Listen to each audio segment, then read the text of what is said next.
Welcome to Flat Earth Debate Live.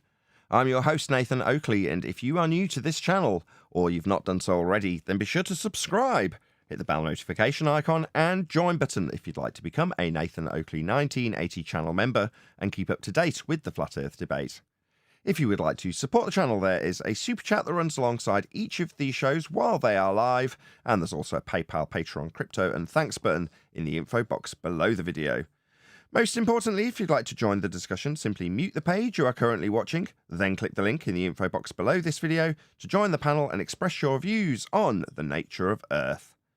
If you do join, please don't swear. If you do, you'll be ejected, and if you are, please don't try to rejoin the stream using stock accounts. You'll be warmly welcome back on the next stream.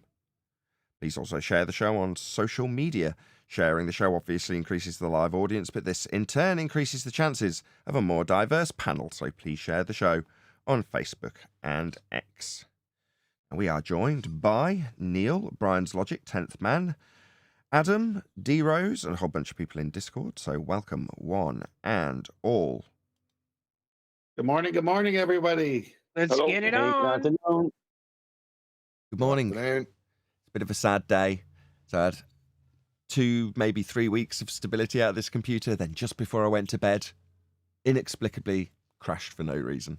So I spent till about 3 in the morning turning every little notch down, just one notch, because obviously long-term stability, not a good thing if it's going to crash after. Why? Just a long, prolonged use. So the more I've got used to the fact that I've got a working computer that's not falling over constantly, I've used it more. So last night I was just up playing a game, and the computer had been used all night, playing Netflix for my wife, and my daughter had played on Minecraft, and then that was after doing the show.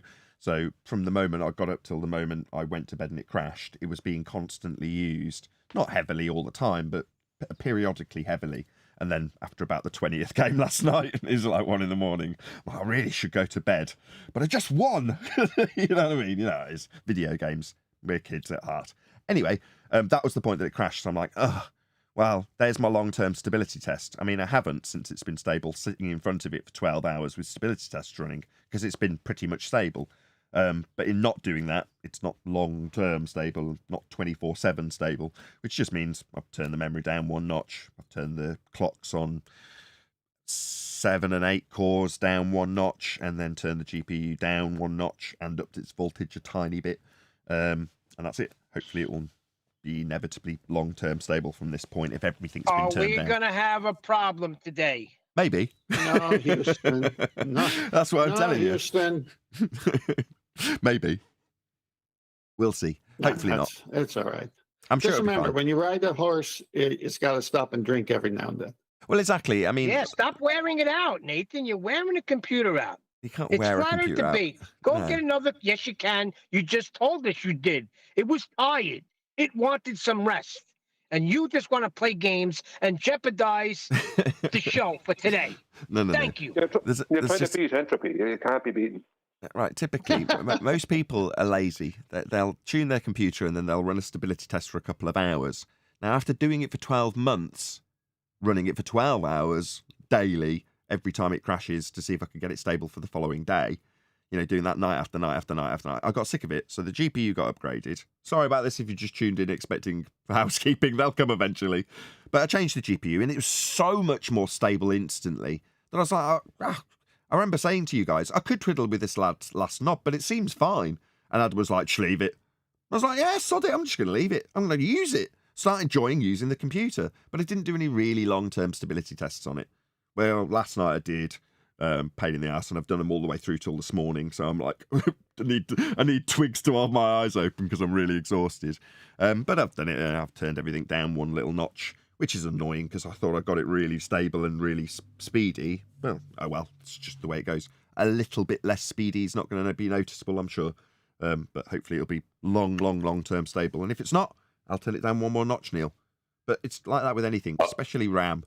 You know, it seems fine, but then it just gets that little bit too hot and then it becomes unstable. DDR5 is like that. It's just the way it is. Anyway.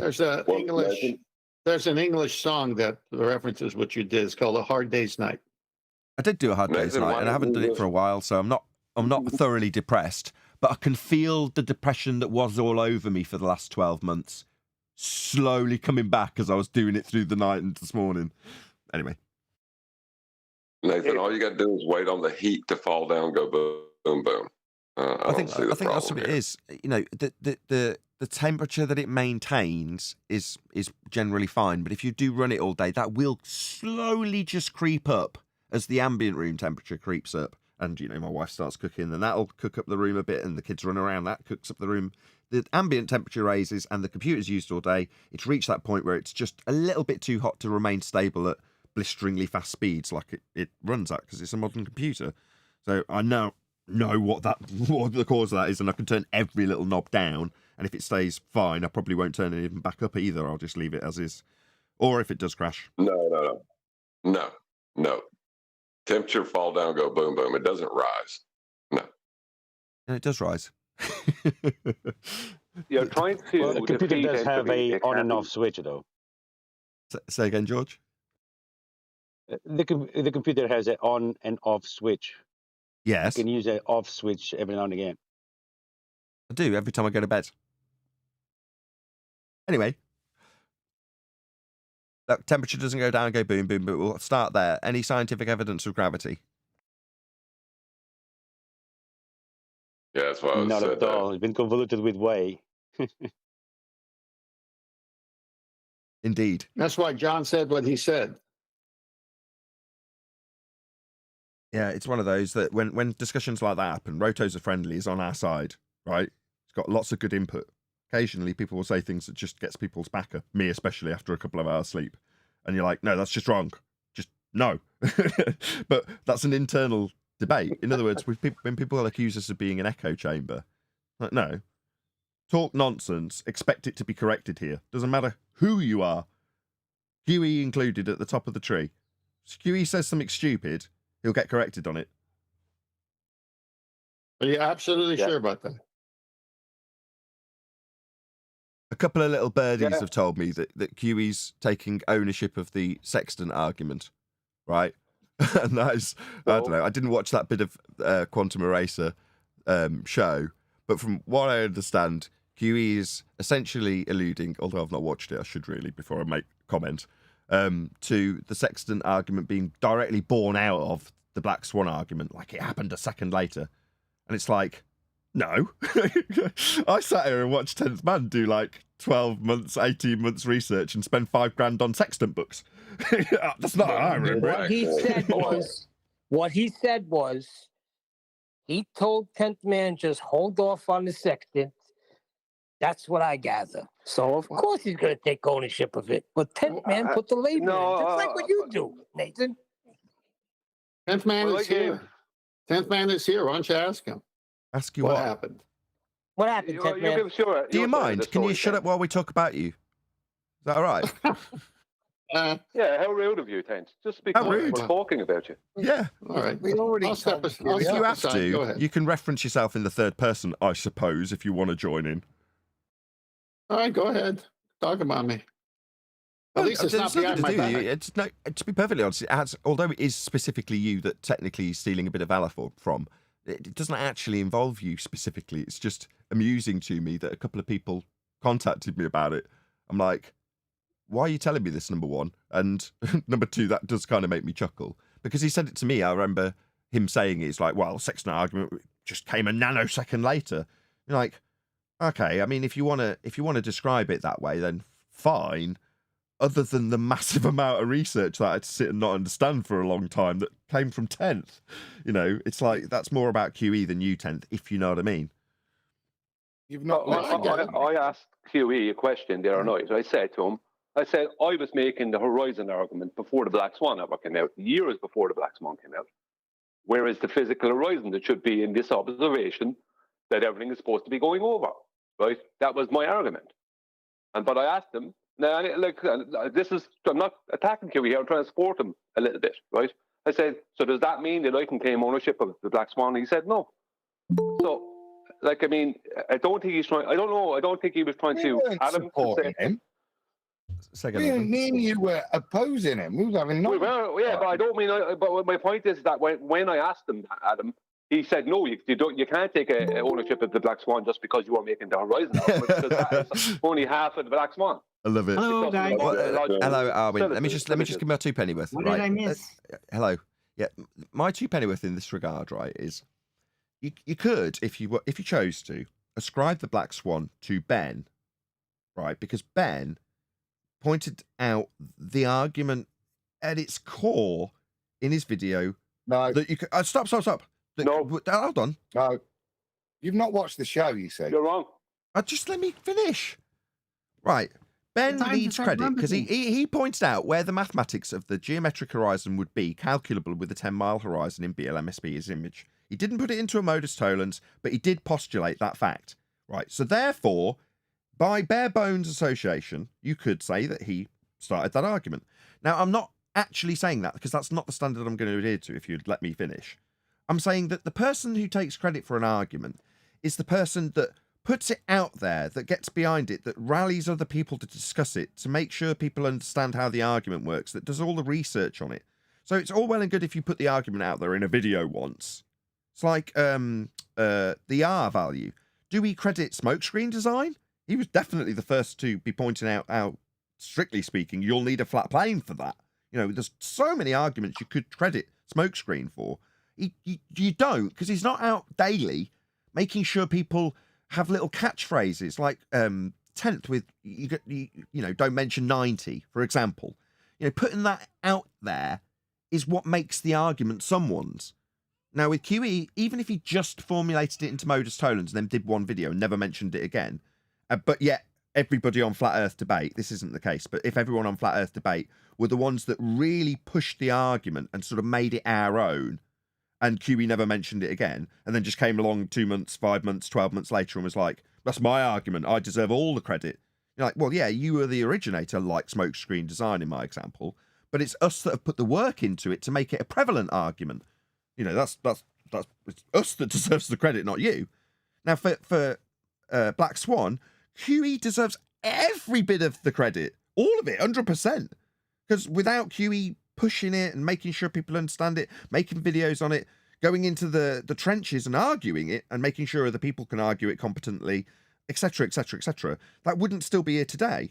But likewise, in terms of the sextant specifically and detailing how it operates, how it works, how it functions, don't mention 90, all of these sorts of things have come directly from 10th Man and his input, therefore his argument, as far as I'm concerned. Regardless of... No, that's an incorrect argument. It's to say car dealers made the cars. No, that's wrong. Well, first of all, we're talking about the wrong subject here. The issue at hand is who said it to who first. No. My version of the story is I had called QE about 2-3 times on Skype just to understand the Black Swan argument, the modus tollens, because I wasn't getting it at first. He sent me a couple of slides and he says, don't show this because I haven't come out with it yet fully. So with that back and forth, I understood the Black Swan. I said, oh my gosh, the horizon, I get it now. I said, you know, I bet the sextant, because it uses the horizon, is going to prove a flat plane. I said that to him. His version is he said it to me. That's where we're stuck. It's my word against his word at this point. No, I remember you saying it, 10th, and he told you hold off. No, What Neil. matters, Neil? No. Listen, let me finish. So when I said that, okay, look, I was there. I'm trying to give you my rendition, and God be my witness. After I said that, he said, you know what? Hold off. Let's do the Black Swan first, and then we'll come in with the sextant later. I said, fine, I'll go do more research on it. That's how I remember it happening. His version is he told me about the sextant and then told me to hold off, and then I went and did some research on it. That is that what he said, totally though? false. Nah, that's not what he actually said, though, is it? Yeah, they are in totally Really? opposite claims. Yeah, they're both claiming it themselves. But as I was saying, and you summarised it nice. It's not so much who came up with the idea. Because on QE show, I said, well, I could claim it just as much because I had real interest in the anti-Ethereum method. I'm Brian. I could link it to that. So the point is, as you said, it's about bringing the argument to the table and presenting it repeatedly, not who can claim they had that first initial idea? Because that, to me, isn't bringing an argument. Yeah, that's I had that idea before you. Yeah, it's Hold the same on, with the black hold on. swan. Let me. That's Pardon why me, the black gentlemen. swan is Gentlemen. QEs. No, Hold on, John No, wants let me- to my point, directly. guys. Hold on, Adam. I Gentlemen, will let you round gentlemen. out. Everybody else, John wants to contradict Gentlemen. you. Therefore, he's got a lot to stutter over the top of you. But I want you to conclude. Then John will contradict you. Go ahead, Adam. Yeah. So just to finish, that's why the black swan is QEs, because what is it? It's the black swan argument. It's the logical syllogism that's fully his, and he fully took it. Yeah, whether it's BLMB's picture or somebody else's initial spotting of the horizon, what this thing is that is now used is the black swan argument. Just like when we talk about the sextant, we reference all of the information that Tenth shared with us. I'm Brian. Okay, now let me just say this: the amount of work that 10th put in is astounding, right? And nobody can take that away from him. But the dissemination of information is not the formulation of an argument. Neither is you pushing an argument, you creating that argument. The argument is not the sextant. The argument is, how do you get an elevation angle from a curved adjacent? Yeah. Who formulated that argument? QE. Brian did. No, QE did. No, he summarized right. he summarized it in that nice, succinct fashion. But we were asking how we're getting an elevation angle, what are you getting it from? It's not who made the best summary. Like I say, it's about a summation of work and taking that thing out there.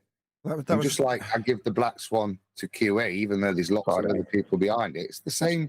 When we say the sextant, it means all that body of work that can support us. Exactly. right. I would Exactly. agree. I would agree. But Can I say even the argument that was refined by all of us, including QE. Yes. You know, it was him because he started this. The argument that he put forth in a concise format initially was, how do you get an elevation angle from a curved baseline? But then that got refined to how do you get an elevation angle measurement from it was from a curved adjacent, and then it changed to Yes. curved baseline. Look, I brought in everybody because I needed help. I wanted everyone to get involved with the initial discovery. This is when I showed the depression angle and those slides. John refined that, and now he's got that whole thing nailed down. I don't sit there and say, I showed that depression angle slide and that triggered you to formulate it. Or no, everybody's helped the sextant argument get better, including QE. I remember saying, this is my only claim I make at the beginning. This is all I was saying was a sextant is an angle measuring tool, and an angle is two straight lines meeting at a common point called the vertex, and it cannot work on a curved surface. Okay, later that got changed to adjacent. So it got refined to an elevation angle, but we were all saying it together at the same time, because what do you think an altitude is and a circle of equal altitude is but an elevation angle? So I wasn't trying to hog anything. The problem here is not any of that, because I made it open source, because Adam, John, refracted curvature, QE, Brian, Mitchell from Australia, helped develop the argument better. And that's what I wanted. That's not the point here. The point is at the origin. QE says he brought it up to me, and I say, no, I brought it up to you. I'm willing to leave it there. Let whoever want to believe whatever they want to believe. I I'm remember Brian. you bringing out the QE. From the Now, may I origin, interject? I'm it's Brian. relevant. I'm Brian, and so May is I my wife. please interject? May I please interject real quick? Go I'm ahead. not to say this because I know how I've known you guys long enough to know that we can be very amicable and cordial about these things. And also, I don't know what the motive of this anonymous person that said anything to you, Nathan, about this thing that QE claimed to say he started, whatever. And I Several know people. we know how to handle this. However, looking from the outside, I feel that we're kind of walking on a slippery slope, because not that we're going to fall into that trap, but like you said, Nathan, it is all of our arguments. We all share the argument. We're learning for each other. Nobody's here to gloat and grab all the attention and get all the credit and say, no, it's mine, like the way that's going over there in ball busters. We don't want to do that. yeah. Not that we're going to do that. Oh, Not that yeah. we're going to Yeah, we do that. I'm do. saying, That's exactly what we are doing. About. I That's never what we shut are up doing. about it. That's exactly the but purpose. I just don't want to please show. that person. I don't know who that person is. I don't want them to please. Well, then by putting don't be. something in Nathan's ear. Just don't join in. No worries. Oh, Yeah. I'll just shut up. I'll just shut up. Let me Yeah, give an this is example. before your time anyway. Let Okay. me talk about me for a minute. I want to talk about me. D-Rose, shut the fuck up. Okay, I got it. Why can't I talk about me for a minute? Thank Say you. something, Brian, and we'll I decide am. it's yours or not. Yeah, but back, right, wasn't the first time I used it, but this is a time I did use it back in 2017. I asked the ballers, if we're on a globe of radius 24,856 miles in circumference, then where is the physical horizon that should be 15.25 miles away from J. Totem Media at 150-foot elevation at Point Doom in Malibu? I mean, that's basically the Black Swan right there. I mean, Yeah. Victory to Brian. Well, Brian came up with everything 2 weeks before, so I relinquish everything. to Brian. Exactly. look, there's no Yeah, and dispute actually, here, right? and I did say, sorry, before you go on. Hello? Go on, go on. The only reason this has been brought up to me, not that, like I say, I didn't even watch this, but it's caused, I'm not going to say outrage, it's just caused raised eyebrows for people to go, am I right in thinking this is 10th that's come out with this information? What's going on here? I'm like, I don't know, I haven't watched this. But nevertheless, by the second person, you're like, oh, right, okay, why are people raising eyebrows about this? It's because people like credit to be ascribed correctly. That's all it is. So again, without dragging 10th into it, it's specifically 10th that's involved, but it's not like 10th's moaning about this. You know, it's the case that we've got incorrectly ascribed credit. I'm stuttering around because I haven't actually watched. I didn't hear what QE said, but like I say, it's one of those things. We've got the common decency to talk about it when he's not here to defend himself. That's reasonable. Anyway, 10th went there on Tuesday when the conversation was going, and it literally the whole show was basically QE accepting or rejecting whether he'd formulated it. Like I said, he gave Mark Sargent the Sea Sparrow and I saw that. a few others. Yeah. So I saw that bit. it was. But I haven't finished talking about me yet. Oh, sorry, I Brian. had- Sorry. I have more than one video that's titled "The Triangle Kills the Globe," and that was prior to the elevation angle and selected arguments. And so that's the point, isn't it? We can all claim posthumously we've had these ideas and that relate to them, but it's about the formulation and the presentation of it. Yeah, be that information or summary, whatever. And we've got the Black Swan, and we know where we ascribe that. And as we were saying to QE, as 10th summarized their two recollections, and QE's is the opposite to 10th. Yeah, but it doesn't matter. That point in time is irrelevant, isn't it? It's about who brought this argument to us and presented it, the information and the learning. And that, as Tenta says, with the help of other people, but fundamentally was 10th. It Well, was his baby. Just to take So it away QE from... Just to QE's take being accused of stolen valor? Just to take it Am away I from getting it 10th. correct? Just to take it away from 10th. Hello? To me. Hello? Just to take it away from 10th and QE for a second. It's a similar circumstance with Brian's logic, right? Coming up with ideas several weeks before everybody else. But there is a specific argument that has made its way to the top of the cream. You know, it's floated its way to the top because of the passion and research of Brian's logic, specifically dip angle correction.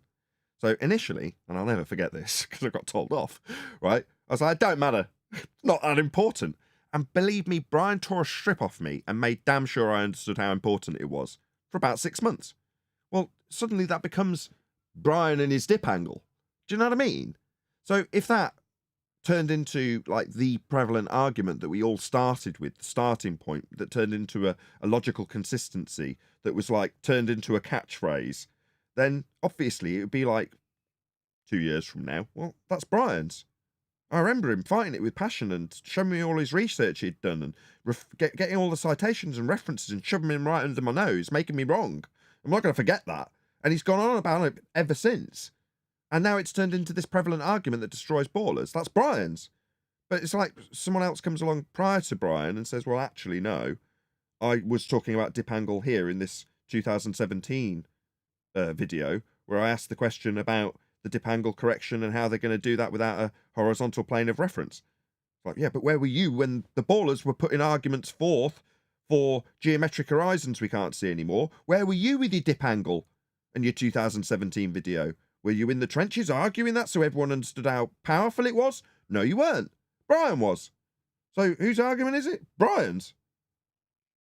Yeah, and I'll give an example of where I took someone else's argument. Racif, the sailor, he brought up and reminded me of time zones because I remember people, not me, other people, bringing up time zones and the problems with them many years ago. Now, they got lost, but Racif brought it back up. But I then made the argument concerning the 32nd degree north and south and the distance between Sydney, Newcastle, and Perth, and Charleston, South Carolina, and Long Beach, Southern California. So that is my argument, but I didn't originate it. And stop stealing credit for it. What's your problem? Hold on. Yeah, but you refined it. Hold anyway, on a shout minute. out. John, you can go after this shout out. Hold on, after this shout out. Your mic's sounding great, by the way. Shout out to Godzilla37, who says, I don't know what QE brought to the table, but the fries on the other side of the Big Mac container, yep, that was me. Thank you for the super chat. Right. Nobody responded to it the first time I said it, because the formulation of the argument is not the discernment or the dissemination of information or how much you repeat that argument. It's all important, but if you're talking about pure formulation, that's what I was addressing. And that, I thought, was the question: who formulated the argument? Was it not? Yes. Strictly speaking, that's what we're... If you're going to get down to brass tacks, because that's from... No. Hold on, before you disagree, from the position... I know why you're going to disagree, you can detect what I'm going to say. From QE's position, he's saying, well, no, it's a direct consequence of the Black Swan argument. Therefore, it's inevitable, and therefore, I take credit. I said no because I listened to the show that you haven't listened to. And it's the sextant is the argument, not the elevation angle, which came because of the sextant. And it's not even that. It's who said it to who, and it would happen a nanosecond after the Black Swan. Well, the reason that could be true from both sides of the story is because I mentioned it to him because I was in dialogue with him about the Black Swan. And of course, they were birthed almost at the same time because I brought it up to him. But then he's saying now he brought it up to me and told me not to talk about it. That is the difference. Whoever you want to believe, believe. Let's just move on. This is stupid. Fine. I got a review video for you. CNN, will I get a copyright strike? No. This is a review video. You're reviewing, you're pausing. It's Neil deGrasse Tyson talking about something so absurd. I love how you think your reason and logic and fairness will overcome algorithmic bias towards a mainstream news outlet. No, the algorithm won't care that this is fair use, but we'll cover it. You've done news videos before. I don't see what the problem is. Problem is I'll get demonetized for it, but we'll do it anyway. Please smash the super chat because this video is about to get demonetized. Celebrating after a mission that's simply out of this world. Touchdown. I repeat, DDL. FRC. What in unholy hell am I looking at? What is this? Do we not live in an age where you, as a member of the general public, can go out and buy an 8K television set and an 8K camera to wire up to it as a webcam?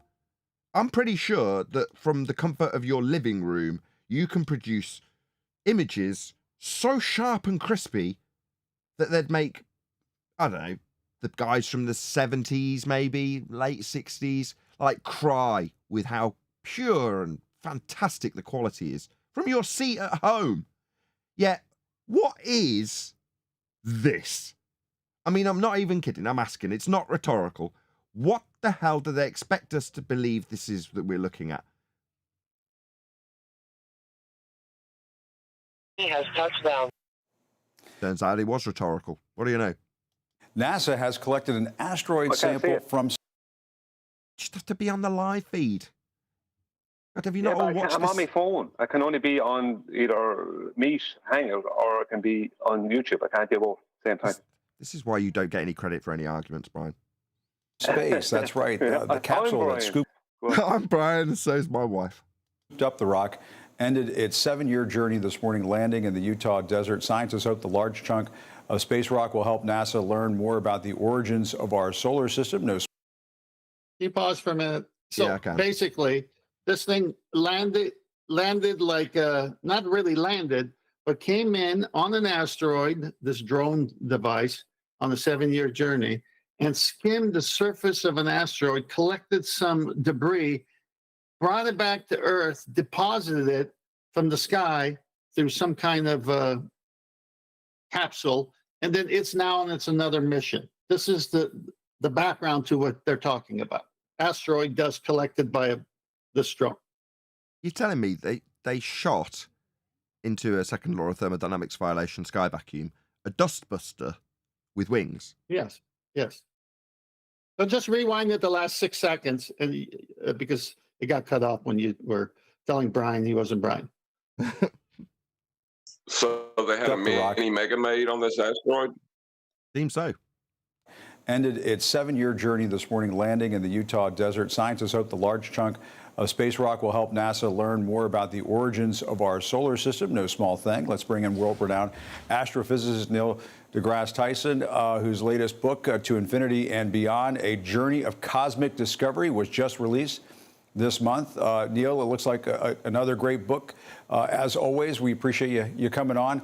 How amazing was this, what NASA pulled off today? Well, They didn't. It's a total lie. There's no Mega Maid flying out to a second law of thermodynamics violation sky vacuum to pick up rocks that they claim to be on a 7-year trajectory based on orbital mechanics and derivations of Kepler and Huygens. It's utter tripe. This man hey, is a fraud.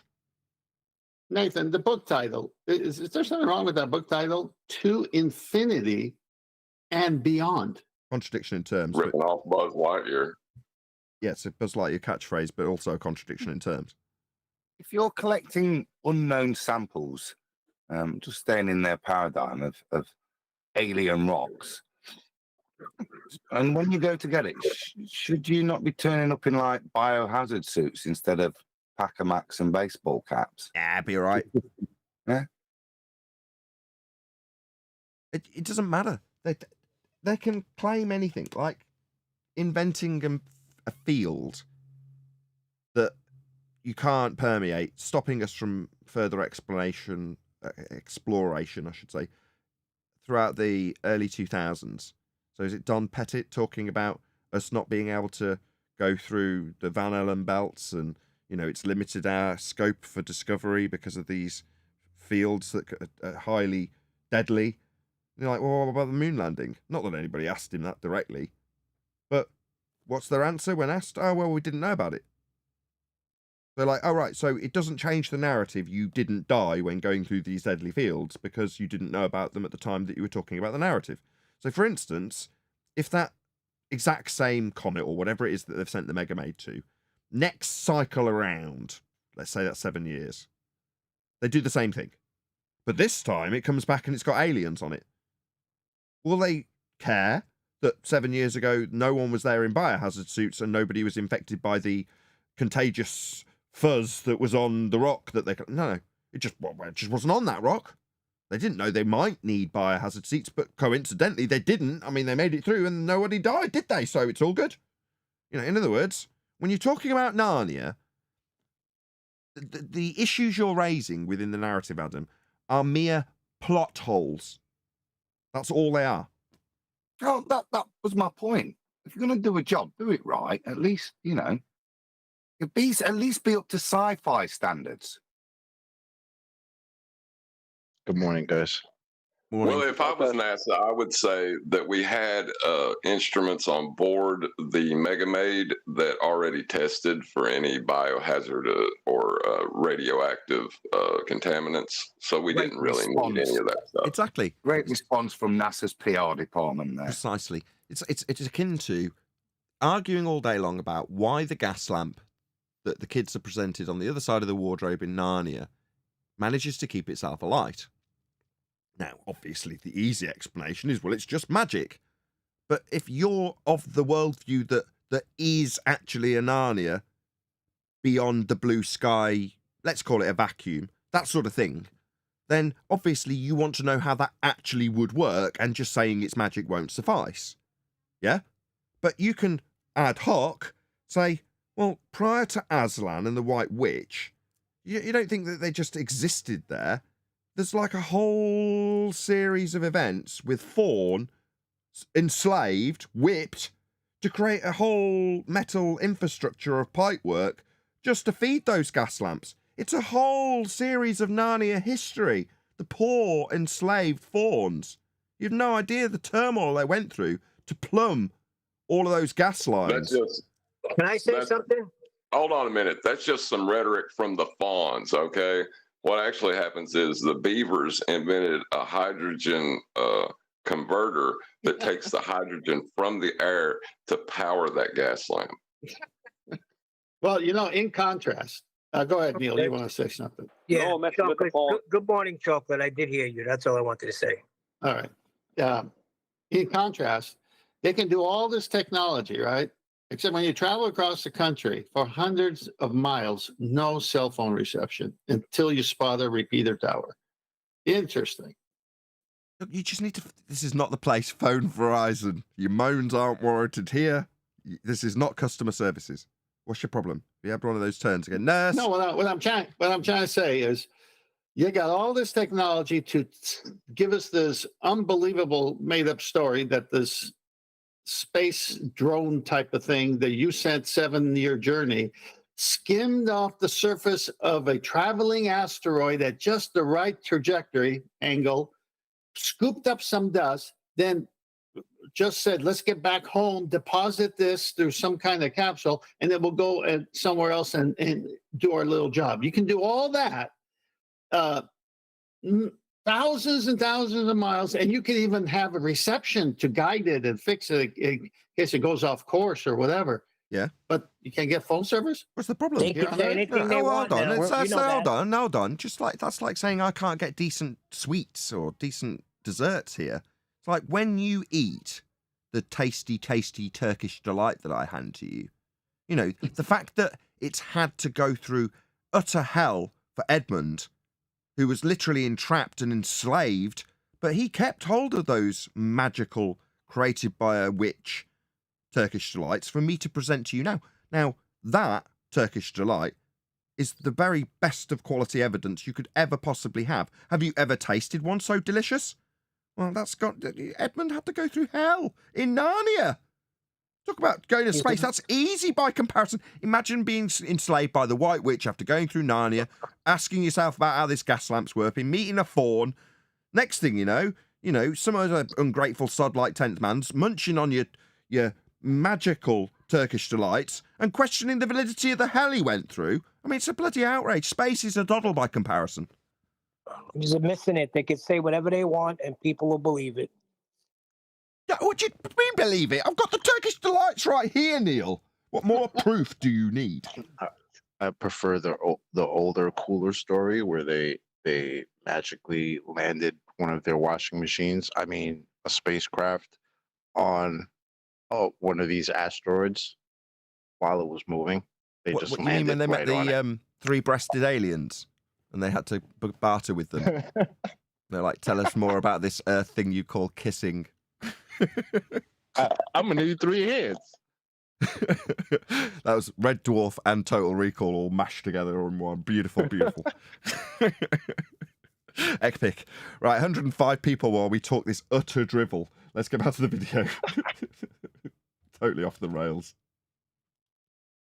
I like to think of the big picture. First, credit goes to the engineers There's scientists all throughout this, but engineers. Yeah, they lend us credibility. Those actual engineers producing actual stuff that we fire into the ocean and pretend it's scooping up fuzz off a rock in the sky vacuum.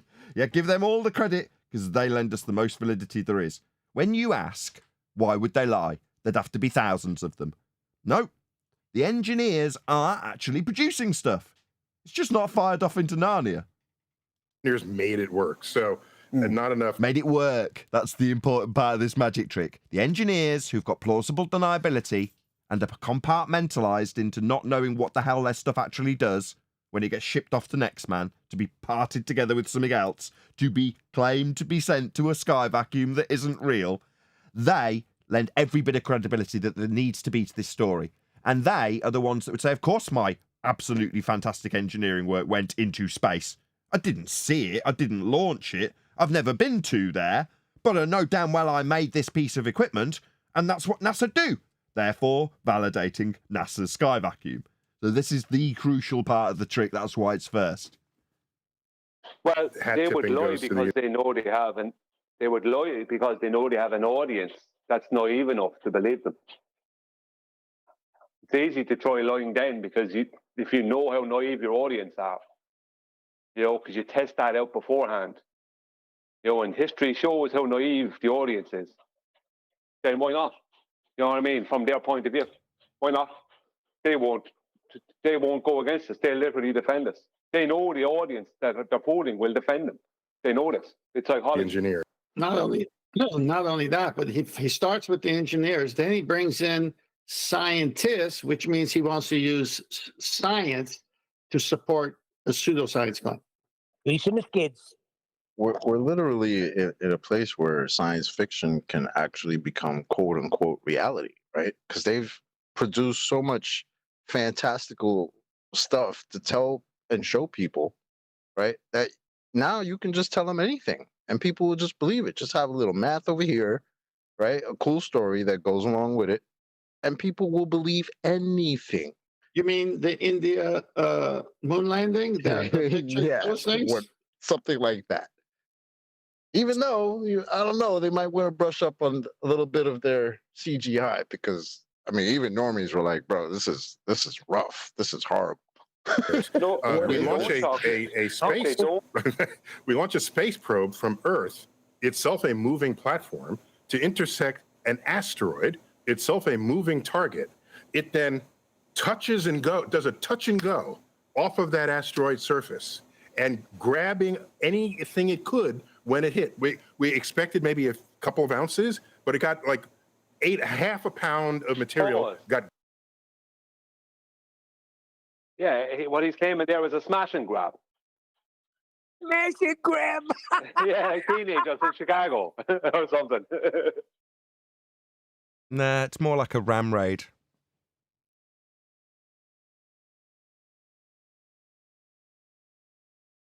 Grabbed up into the capsule. Then that continued on to re-intersect Earth, deploy that capsule, and then it kept going and it's on to another asteroid. And so, yes, it is rocket science. And no, it's total lies in an area of volume that gas we are breathing would fill if real. Don't have a sky vacuum, there's no journeys, there's no robots in space, because there's no space. Go ahead.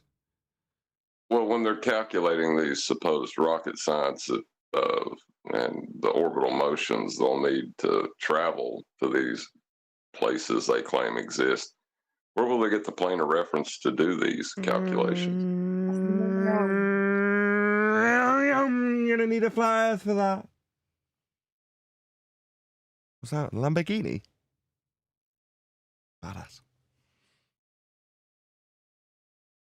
Every time you do that, all I can think of is what's her name? Christy Brinkley pulling up to Chevy Chase at National Lampoon. That's the only thing that comes to my mind every time you do that. yes, it's a brilliant feat, and I look forward to more of this in the future. Absolutely. And what are we hoping to learn from all this? I mean, it's a long way to go. It's a complicated mission. There's got to be a good reason behind it. This should be good. All evidence suggests that the asteroids are relics of the formation of the solar system.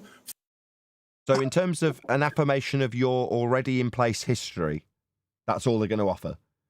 How will this advance humanity as opposed to let you shed light on your past history of Narnia? 4.5 billion years ago. And think about it, on Earth's surface, there's nothing that old. It's been subducted, coming in and out of He's asking you what use it is. volcanoes. Everything gets interfered with when you're on a planet. But if you're free, You've got a rock. It cost billions to acquire.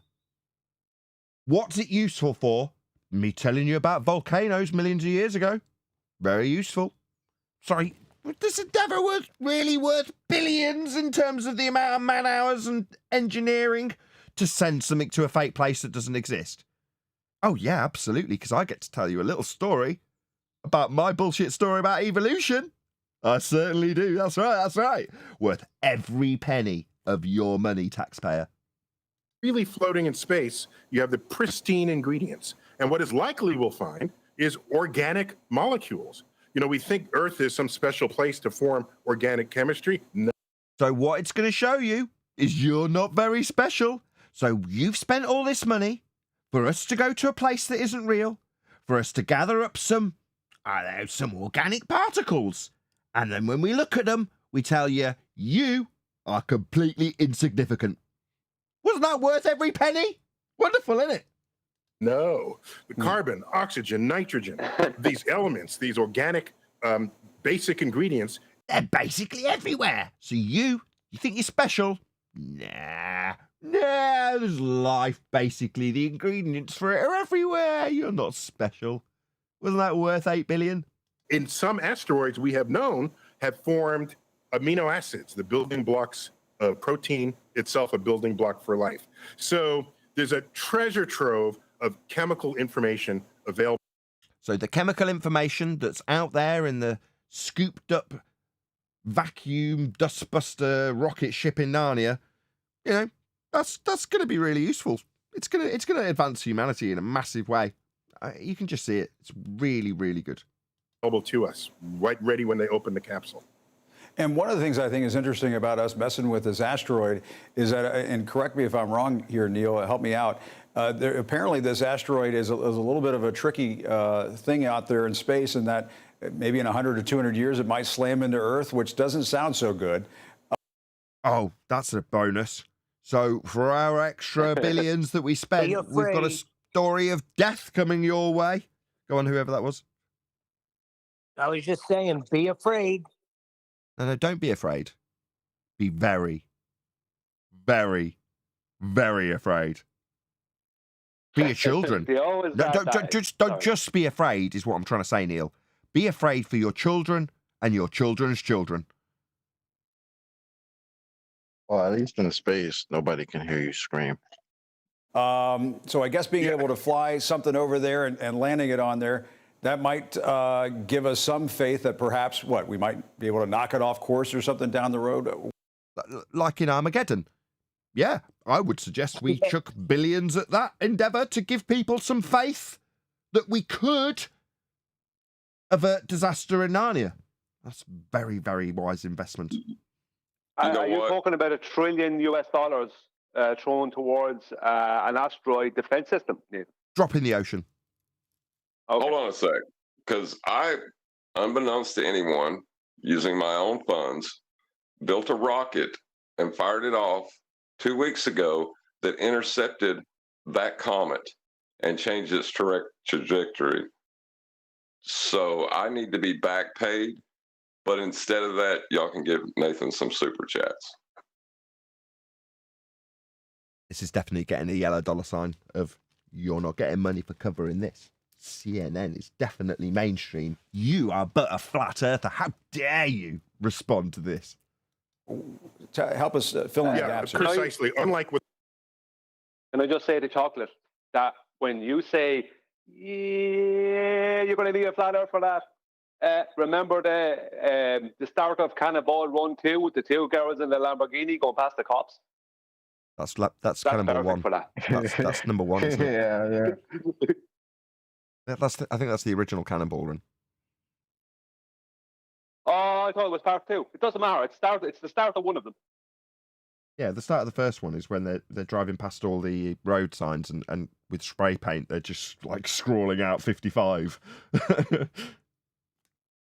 And then they get into there's 2 girls in a Lamborghini. yeah, and in a they go past the Countach, cops. in a black Countach with a big spoiler. And then they change it to white or red or something like that. And then you're thinking of the second one's got a colour changing car in it. Anyway, let's not get into the nitty gritty of Cannonball Run, which is awesome. It's as irrelevant as what they're talking about there. But we carry on. Indeedy. We're in a Lamborghini. We're referencing how you're going to need a flat plane for the orbital motion that's being detailed for the mathematicized, fantasized sky vacuum, second law of thermodynamics violation, also known as outer space, where they're claiming to collect rocks and chucking billions at preventing the fear that they've induced when they told you that this could kill you. So you need to pump billions into stopping it from killing you. You know, it's only reasonable. What they try to, unlike what they try to do in the movies, which is like destroy it, that's unrealistic. Unrealistic and cheap. I'm sure there's more expensive ways of pumping money into Narnia than just blowing it up. We can scoop rocks off it. We're already doing it. Typically, given the mass of these asteroids. Go on. He literally just connected the Armageddon with the nonsense that they do, right? Or a movie like Armageddon, because that asteroid that they supposedly landed a spaceship on, well, that's the story of Armageddon. The only thing they had to spruce up was, oh, instead of just going to that spaceship to land on this asteroid or to, collect samples of it, that asteroid is actually on its way to Earth and is going to destroy us. So we need to send Bruce Willis and the gang to destroy it before he gets here. In 100 years. Maybe. Did you say they just had to bruce up or spruce up? Very good. Well, hold on, one sec. Shout out to Lumpy Gas in a Vacuum says, Nathan, you are ace. Oh, thank you. So glad I found you. Oh, it sounds like you're my lover. Thank you for the super chat. But what he's getting ready to say is it doesn't make sense to destroy it. Instead, changes trajectory, which I have already done. Super chat, Nathan. Exactly. Yeah, exactly. In the movies, that doesn't make sense for us to destroy it. It's gonna come and destroy us. No. We're just gonna, in real life, what makes more sense is we're gonna send this washing machine / spacecraft to this rock that's flying around, and we're gonna take samples from it. Right, you all just ignore. A sample machine. Sorry. Well, you're just ignoring the fawns and the beavers that have slaved over this stuff. And John just takes credit just because, because you were managerial in your role. It's outrageous, really. A lot of work went into this stuff for you to just take No credit. one beats the phones. I wonder what the aircraft pilot doing a touch and go on the aircraft carrier is going to say about this.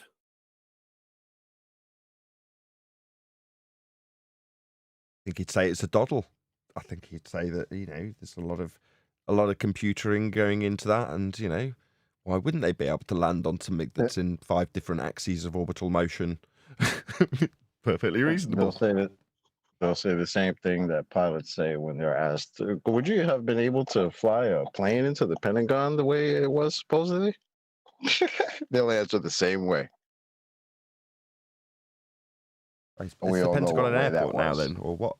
What's going on? What? Is the Pentagon an airport now, or what? Asteroid Bennu, from which this sample was removed, is larger than the Empire State Building. And so what you want to do is deflect them. Either deflect them so that they pass ahead of Earth or behind Earth and not in an orbital motion where Earth is moving. Earth's not moving. John already did this. The fawns and the beavers did all the work. Let's not forget the fawns and the beavers. No one messes with the phones. Well, the beavers do, but they united for this particular endeavor. It was really sweet. not hit us directly. And so the more we know about asteroids, especially their structural integrity, because some asteroids we have come to discover are loosely held together rubble piles. And so if you nudge on one part of it, it could just break off that piece without much affecting the rest. So the more we understand about not only what they're made of, how they're held together, it will enable us to plan future missions of deflection. And by the way, Gotcha. I've got an idea. Honest- I've got an idea. Hold on. How about we land something on it with a really big drill? And what we do is we drill down, I don't know, about a mile, quite substantial different distance into the rock, and then shove a nuclear warhead in the bottom, launch off the rock, detonate the warhead, and then come back to, I don't know, an Aerosmith tune. No, that's not how I did it. That's not how I did it. What I did was I dispersed a denser gas ahead of the debris field, which, as a change in medium, changed the direction of the asteroid so it didn't strike Earth. So smash that super chat. I don't want to close my eyes. Notice how Neil deGrasse Tyson already has made minimum 2, perhaps 3 references. We know that asteroids, okay, you just did your first smash and grab, but you know all these other things from asteroids. How? Observe and declare? I mean, how do they know these things? They made up another story where they know. Remember, I already said they sent a spaceship. I don't know if this was supposedly, I mean, the story I'm talking about is like years ago. I don't know if this is a newer one, but the one that I'm talking about is years ago, where they sent this spacecraft to collect samples from a moving asteroid, and they landed it on it while it was moving. Shout out to Godzilla Because- 37. He says, if Nathan is ace, then chocolate is the ace of spades. Shut up, that's not racist. It's just funny. I miss when we could just laugh. Right. And chocolate, just so something I tried to say to you earlier, but Nathan played a video over me on purpose. The Indian space mission didn't need to have better CGI than that. That's what they were used to in India. So you gave them what they were used to from the 80s through the 90s into the early 2000s. If you look at the Indian movies back then. I mean, That's a Bollywood version? I get that because there are some people that actually do believe it, right? But there are a lot that don't, right? I get that you have to have some sort of consistency. So if it looked bad back then, you can't make it look too good now. But I mean, it looked really, really bad. Has anybody made any decent or found any decent memes? You know, with like that Indian Bhangra music. You know, the ding-a-ling, ding-a-ling-a-ling-a-ling, ding-a-ling-a-ling-a-ling. You know what I mean? With like some of the clips from their landing. That's what it needs. Somebody to make some memes out of it with the terrible footage. Flat Arthur came in and said it's a national treasure, and so no one could talk bad about it because you're going against your country, your culture. So it's this king who's naked, but no one can tell him he's naked kind of a situation. Oh, it's bad. That's right. In China, if you mention that the king's naked, your credit rating goes down. Yep. And then you can't buy food. Yeah, that's why can't get employment. That's right. Chocolate. You think chocolate's joking? He's not. That's why that's why living in China is unbearable. No, but I'm not going to pander to your jokes, Tom.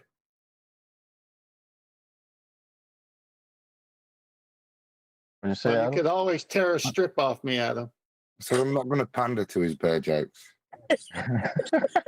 I don't know.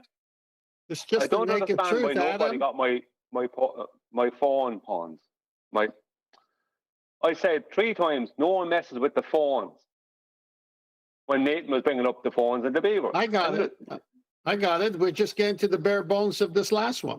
By the way, the risk of hitting us is about 1 in 3,000 at this moment, but it's 150 years away. That's a perfect time frame to do something. Okay? Yeah. Let's do something now. Donations on 0800 777 5739. On defense that. system.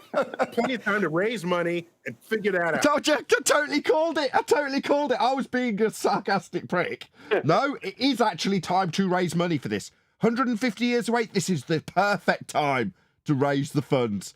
What a complete shell game. Why can't I get away with this? You know what? We've got the Armageddon coming. People do this all the time with cults. Armageddon's coming. It's time to raise the funds now. They get away with it. It's just an outrage. We get Bruce Willis. The war from Narnia is coming, ladies and gentlemen. The war from Narnia is coming. It's potentially only 2,000 years away.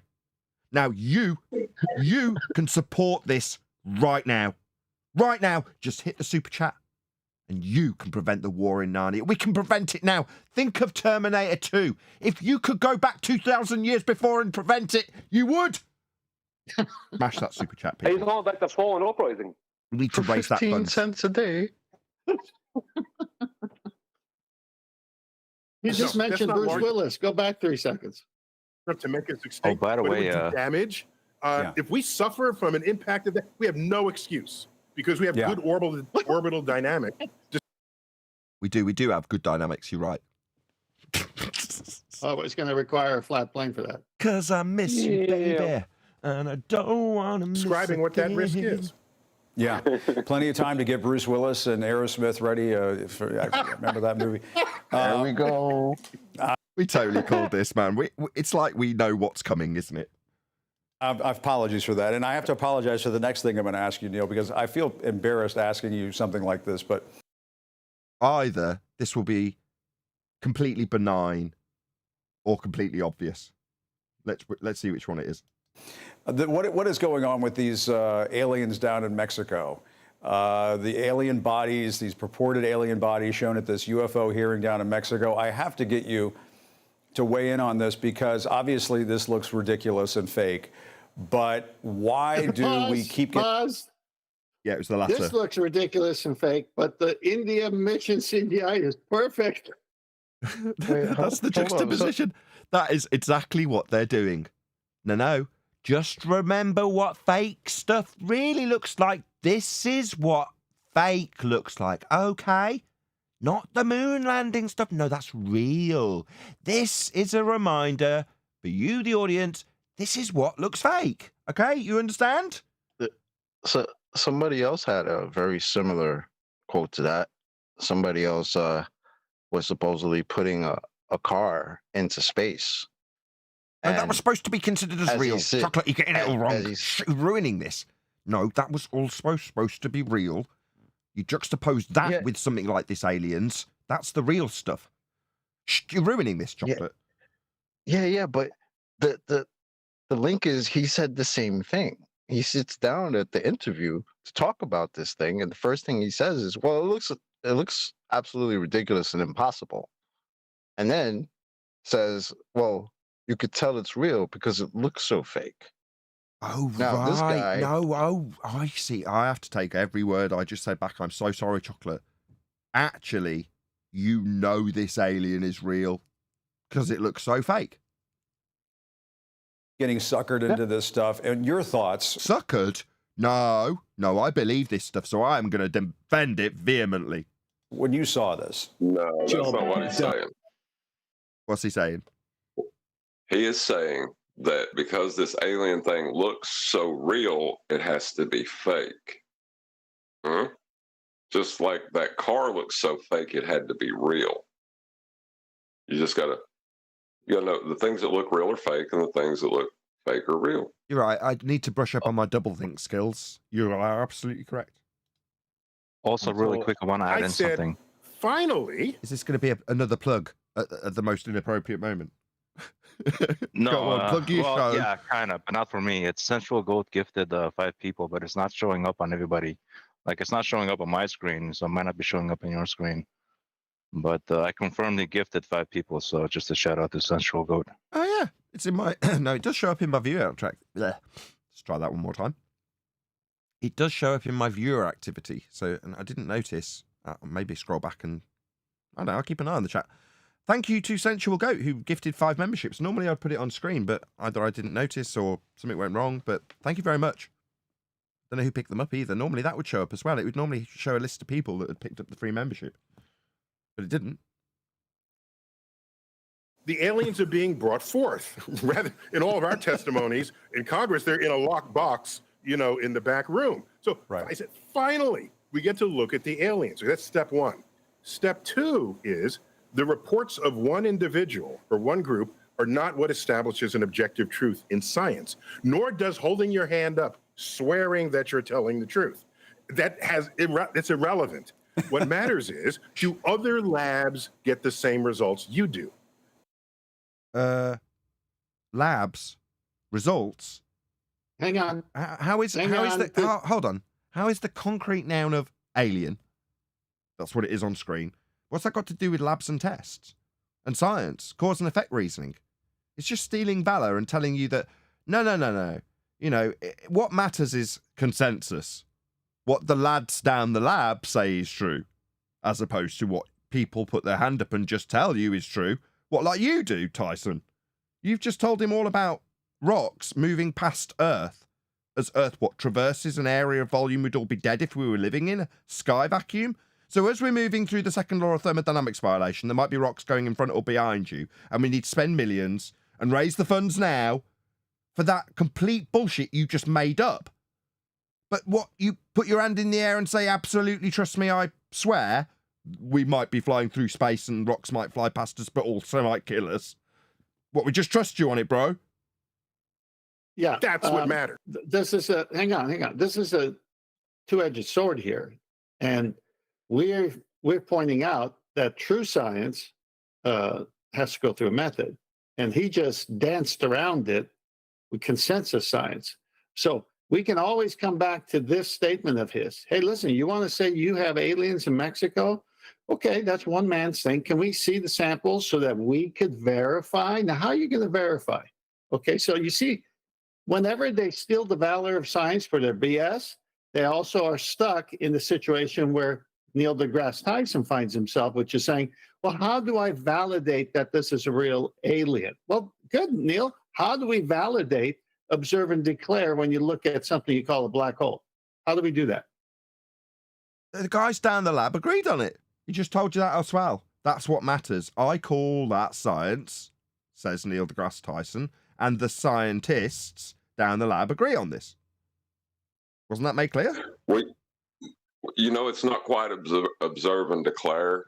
It's observe from a plane of reference and declare. Yes. Yeah, but the George Robank, the 3 guys in England said, we don't hear or see anything. And the guy from JPL says, no, there it is. There it is. This is George Robank, right? Bob, yes. Bob from NASA. Yeah, of course we see the return radar signal.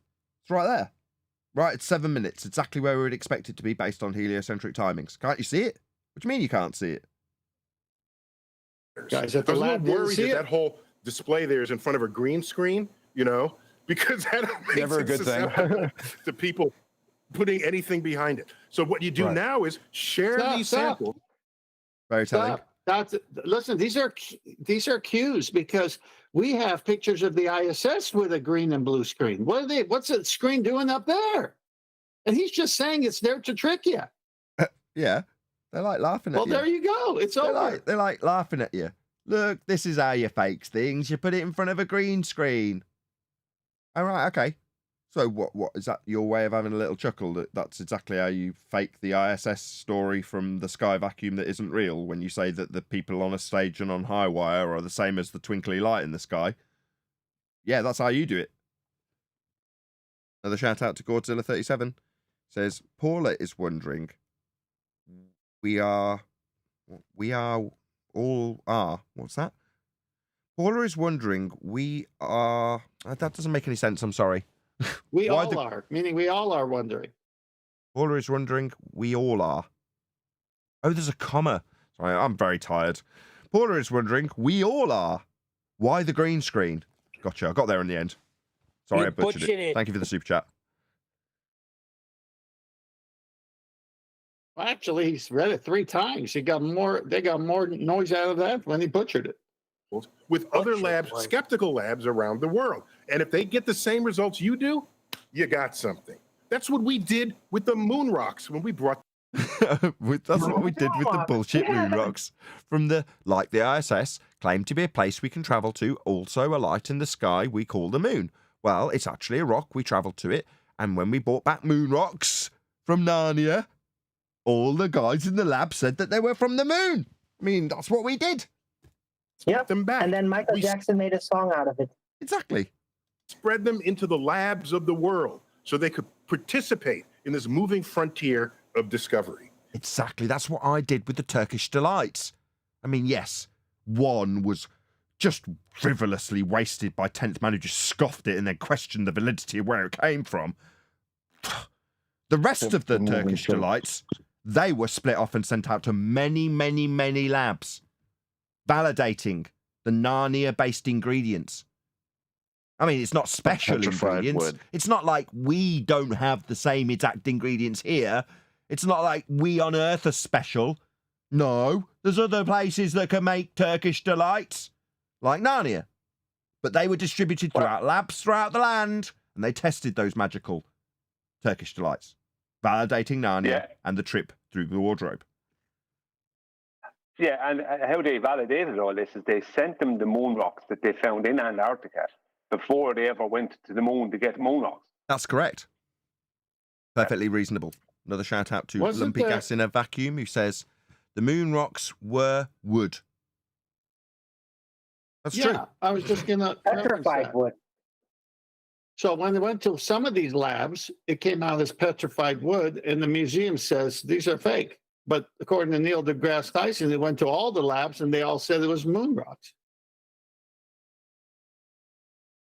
Yeah, but they found them in Antarctica before they ever went to the moon and got them. Yeah, but you know the ones in Antarctica have come from the moon. Yeah. Well, obviously. I mean, obviously. Obviously. Yeah, because you find them in Antarctica. Yes. Guys. Where else? Yeah, Adam, don't pipe up like you know what you're talking about. Where else would you find moon rocks? Bloody hell. No, but hold on. There's certain things we can conclude. If they found petrified wood on the moon, then that means there would have had to have been water on the moon, because you need water to actually petrify things. Space trees, Arwen. Hold on, I'm asking Ziggy. Yep, that's correct. I used to love that show. Listen, Ziggy Stardust, David Bowie. Yeah, I remember that. Oh, that's Quantum Leap. Okay, That's what I was Quantum Leap thinking stuff. of. Ziggy All right. Stardust.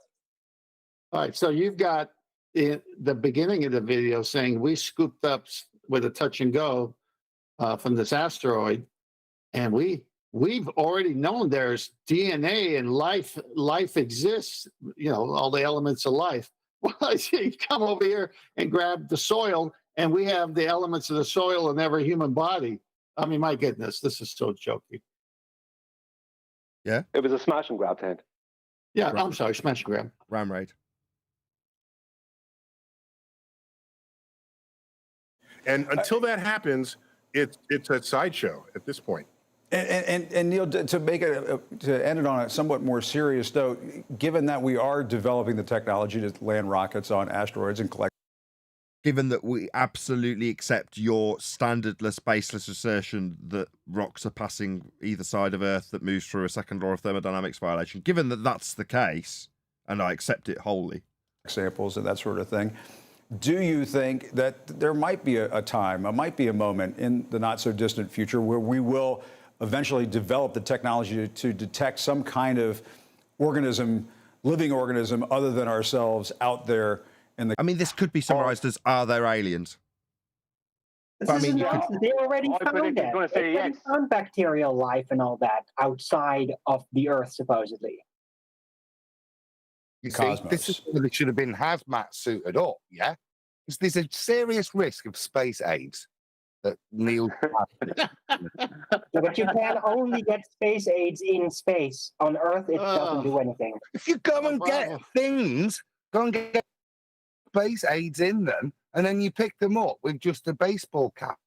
Yeah, but those bacteria or whatever. Guys, no, this terminology's just been confused. I don't like it. They can't survive that Right, competition. look. There is a very big difference between what used to be labelled as the gay plague back in the 80s, AIDS, and space AIDS. Space AIDS is a bit like the AA.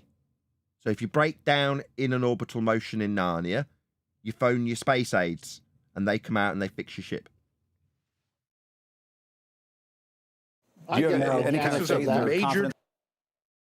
Now, space age is due to prolonged loss of gravity, which is unhealthy for the body, and then microbials on the outside will overcome your immune system, and then you get space AIDS. Which, if you go back to Earth, you lose space AIDS because those bacteria can't survive the competition. That's wrong. No, you're confusing space gonorrhea with space AIDS. The people who help you in space are your space aids.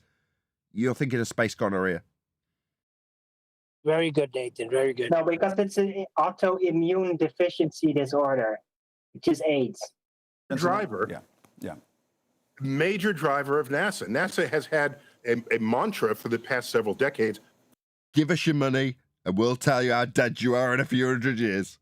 Follow the water. Follow the water? What? How many times have they found water on Mars? It's got to be at least half a dozen. It'll be a revelation. Follow the money. Follow the money. Follow the bullshit. On Earth, wherever there's liquid water, there is life. Even the Dead Sea has life. Just doesn't have macroscopic fishes. Whoever named it the Dead Sea didn't have a microscope. Okay, so that's true. So what we've been following, there's water on Mars, on Jupiter's moon Europa, and beneath the frozen surface. No, there isn't. These places aren't capable of visiting. These lights in the sky. There's no justification for saying there's trips to them to justify saying there's water on them. It's just lights in the sky. Water is a code word for liquid assets. He's really begging for money, like you said. I saw the movie Europa Report. It was a good movie. People went to space. How does he get away with claiming all of these things without any validation whatsoever? How are people still blinded by this? The third time, the guys in the lab all agreed. Well, you see how he doesn't need any of that validation until somebody brings up aliens. I've noticed he's done this before. Neil deGrasse doesn't like talking about aliens very much. So it's all about the scientific consensus. When someone brings it up, then he goes to what science is supposed to actually be, because you guys say consensus, but I hear talking about systematic experimentation, right? If everybody has come up with the same thing using the same hypothesis or whatever, right? So that's been validated. But he only goes there when someone brings up aliens. Other than that, we could talk about landing washing machines on rocks and all types of shit. Rinse and repeat. The scientific method is only legitimate because people, through consensus, are agreeing upon that it is legitimate. Your mic sounds terrible, John, and you have had a role reversal today, Arwin. I don't know if you want to drop and rejoin. Yes. Kept warm by the gravitational stress coming from Jupiter and surrounding moons. And it's an ocean of liquid water, more water than is here in Earth's oceans, and it's been liquid for billions of years. So yeah. Gravitational stress. Have you ever heard it that way? Hold on. That's a new Hold on. one. What's that sound? You're gonna need a flat earth for that. Oh, that was a Bugatti. A Bugatti? Yeah. You've been watching stuff about Andrew Tate. Bugatti? Yeah, Bugatti. That's how you're supposed to pronounce it now. That's an Aventador. Please have become silent.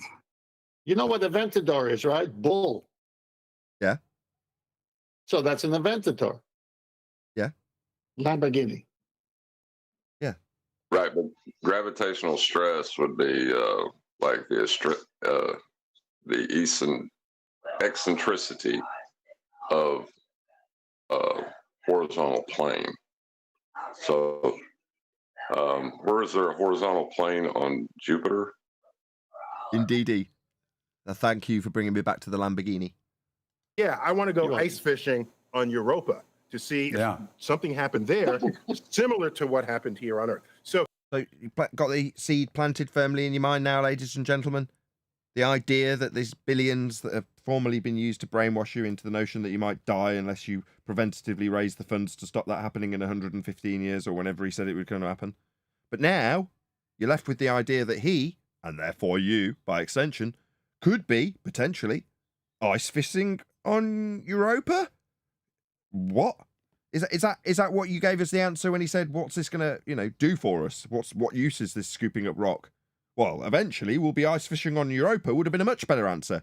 But because it's so far from the actual reality that doesn't exist in Narnia, sky vacuums, you just put it at the end as some wishy-washy sentiment to leave the audience with? Nah, it's very much a seed to keep you enticed. You've got to have a little bit of love.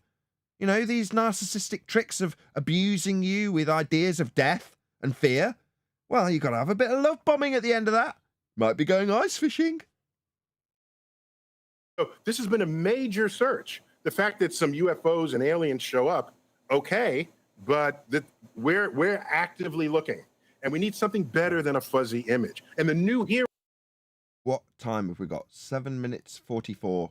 We need something Go better. to the picture. I was just about to go Master back to B. it. Hold on. Sorry, what's this? I'm pretty sure I highlighted this at the beginning. It says asteroid sample lands in Utah desert after 7-year trip, and then we had this image. And I was like, what the hell is this? But we need something better than some crappy grainy images, do we? Tyson? Oh, how interesting that there was one that opened this segment. And it's been liquid for billions of years. So yeah, I want to go ice fishing on Europa to see if something happened there. I got it. Similar to what happened here on Earth. So this has been a major search. The fact that some UFOs and aliens show up, okay, but we're actively looking, and we need something better than a fuzzy image. And the new hearings in Congress, where they're now inviting people to send in their data, we all have high resolution data detection devices. Perfect time to crack the nut of all of the UFO or UAPs. Sorry, they were rebranded. And my moans about us having high resolution cameras right here in our very comfortable seating positions as we speak. And then we got this right at the beginning. This utter garbage. Where is it? There we go.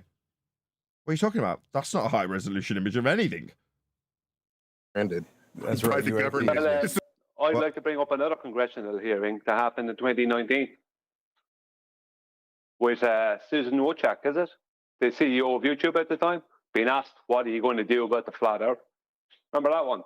He seems to have never heard of that. You have to link it, Brian. What do you mean? Yeah, he just talked about congressional hearings where they're talking about how they're going to prove aliens and all this sort of stuff. But in 2019, there was another congressional hearing about how they're going to shut up anyone talking about how there basically isn't aliens and a globe. Well, I don't know about aliens, but a globe and a heliocentric system model. That the Earth is flat. They're shutting all those people up in 2019, and they're making a point of making sure that YouTube shut them up and don't promote them. Don't promote them at least. Back in 2019, that was a congressional hearing as well. So which one of those has relevance and is real? Which one should we pay attention to? Right. Do we pay attention to the suppression of something that would avoid the fundraising for the 100-year event that might occur that we need to definitely prepare for now? I'm pretty sure that the 55 million a day that NASA get is going to be at risk if people are talking about flat Earth. So that needs suppressing. But meanwhile, we've got to go ice fishing on Europa. So that, that should be put in front of Congress too. Yeah, high-res images of aliens. Yeah, that needs to turn up as well around the exact same time as I'm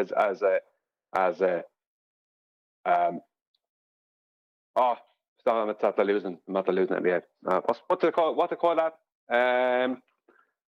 Technology, the most prevalent technology we have at the moment in the world. What's it called? I'll tell you what. I'll tell you no, what. answer my question. Answer the question. Don't hang on. Answer what's the most prevalent technology we have in the world at the moment? The newest, most prevalent one? Oh, AI. AI, yeah. Just exactly when AI is turning up, now we need high-res images of aliens. Right now. Yeah, sorry. It's the same damn Just a thing. coincidence. Go ahead, John. Well, just to get back to fishing on Europa, since I was kind enough to go ahead and stop the comet from destroying Earth, if you smash that super chat, we'll go get you some fish from Europa for just a fraction of the price that NASA would do it. I was looking into that, John. You can go, but they recommend you get vaccinated against space AIDS for that trip. Look, Bit that's risky. racist, right? Number one, the AIDS are not a race of people, and you don't need inoculation against them. They're very helpful if you break down in space. Just think of them as the AA. To their members, they're the fourth emergency service. Space AIDS. I think we're conflating things. This is space AIDS, the one that people got from bumming space monkeys. No. Well, I'm more. No. You're thinking of the Murcielago bat. I'm more worried about the space bears that will be along the river where we're fishing for, Europa salmon. That's going to be dangerous. Europa salmon. Yeah. The bears will come and get you. Has anybody seen the advert for Twix, where there's these two twins sat and they're opening a Twix and describing how delicious it is and they enjoy munching it, and the other one says, I enjoy snapping them in half. And then behind them, there's two bears. And they're going, it doesn't matter which one you pick, they're both delicious. I like them when they snap in half. And they're talking about the twins. I saw how they're that. going to eat I them. saw See that one. I saw it. You know. It is. And we'd like to see him one of these days. I look forward to. Yeah. Nobody doesn't want to meet the aliens. I love that. What? Aliens are people Love to from. meet aliens. Let's just break this down as they've spoken about it so much, right? In terms of literal terminology with definitions attached, aliens are real. What are they? They're people from a different world. What do I mean, different world? Well, all of the different discovered continents and countries were described as new worlds. And where were they discovered? Well, they were discovered out in space. Space, you say? Yeah. Out towards the horizon, where the new worlds with their aliens were, fact, discovered. Don't have to look very far back in history to find them being described as new worlds. What's that you say? Third world country? I wonder why they called them third world. Oh, my bad. Developing country. Can't be calling them third world. People might get the wrong idea about these worlds with aliens, because that is precisely what we had while we were discovering new land and new territory and new worlds out in space. Well, that had to stop. Now the new worlds are on lights in the sky through a sky vacuum wardrobe. That's what you've got. No new discoveries, because you're looking up in the wrong place. You're looking in an empty area. You're looking at the sky for soil. That's what he's describing. He's describing getting soil from the sky. Emperor's New Clothes doesn't come close. That's what he's... Let's break it down just one more time in those words. Tyson is telling you, the audience, that he has acquired soil from the sky. It is utterly absurd when you actually break down what he's selling you. It's so stupid. Smash that super chat. We can get you soil cheaper. Yeah, it is. It's ludicrous that that is, like, I mean, most people can't break it down like that. Like you just broke it down. That is exactly what he's claiming. Yeah, you can see directly straight through. You are his anti. You're the anti Neil deGrasse Tyson. Like you, out of everyone else that exists in the world, there's no one that breaks him down like you. Yeah, You can't get much more. That means more Nathan's complimentary got than that, dirt Brian. on Thank Neil you. deGrasse Tyson. Sorry, go ahead, Tenth. I said that means Nathan's got some dirt on Neil deGrasse Tyson. Boom.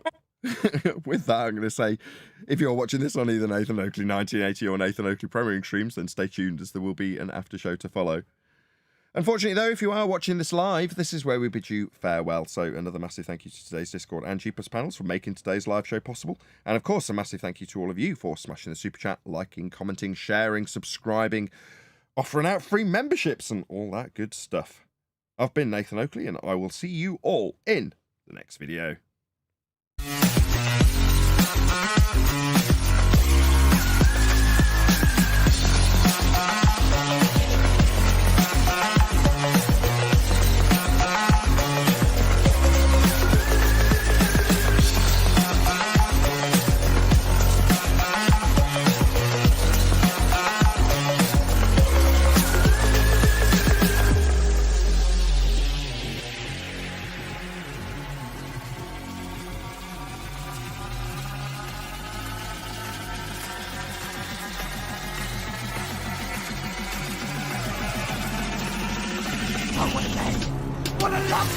Shout out to Lumpy Gas in a Vacuum, who says via a super chat, if Arwin bans me over Jesus, I will never super chat again. Well, thank you very much for the super chat. Stay tuned if you're watching on an after show.